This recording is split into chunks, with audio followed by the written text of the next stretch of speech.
పాకిస్తాన్ ప్రపంచం నుండి ఒక పెద్ద విషయాన్ని దాస్తుంది. రాత్రికి రాత్రే యుఎస్ఏ ఎందుకు పాకిస్తాన్ కి హెల్ప్ చేయడానికి వచ్చింది? ఈ వీడియోలో వీటన్నిటి కోసం మనం డిస్కస్ చేద్దాం. ఒక జర్నలిస్ట్ మన ఇండియన్ ఎయిర్ ఫోర్స్ మార్షల్ ని పాకిస్తాన్ యొక్క న్యూక్లియర్ సైట్ అయిన కిరానా హిల్స్ ని అటాక్ చేశారా అని అడిగారు. దానికి మన మార్షల్ ఒక చిన్న చిరునవ్వు నవ్వి కిరానా హిల్స్ కాదు అని అన్నారు. ఇంటర్నెట్ లో చాలా వైరల్ అయింది. కానీ విషయం ఏంటి అంటే మన ఎయిర్ ఫోర్స్ పాకిస్తాన్ లో క్రిటికల్ బేస్ అయిన నూర్ఖాన్ బేస్ ని హిట్ చేసింది.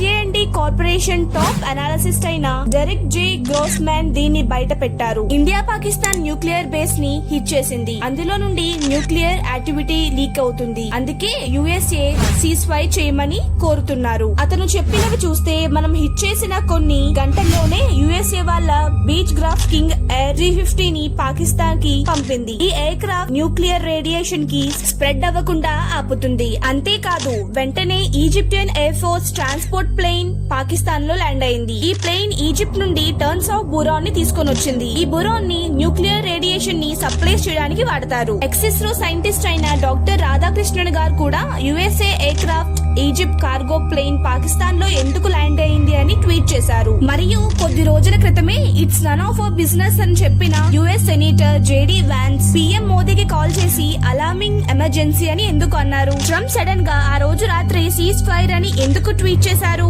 ఇండియా సీజ్ ఫైర్ కి ఎందుకు ఒప్పుకుందంటే ఆ లీక్ అయింది రావల్పిండిలో. అక్కడ నుండి గాలిలు ఇండియా వైపు కూడా వీస్తాయి. దాంతో మనకి కూడా ఆ రేడియేషన్ స్ప్రెడ్ అయ్యే ప్రమాదం ఉంది. ఇవన్నీ చూస్తే పాకిస్తాన్ న్యూక్లియర్ బేస్ ని దాస్తుందని అనిపిస్తుంది. ఈ వార్ మీకెలా అనిపించిందో కామెంట్ సెక్షన్ లో కామెంట్ చేయండి.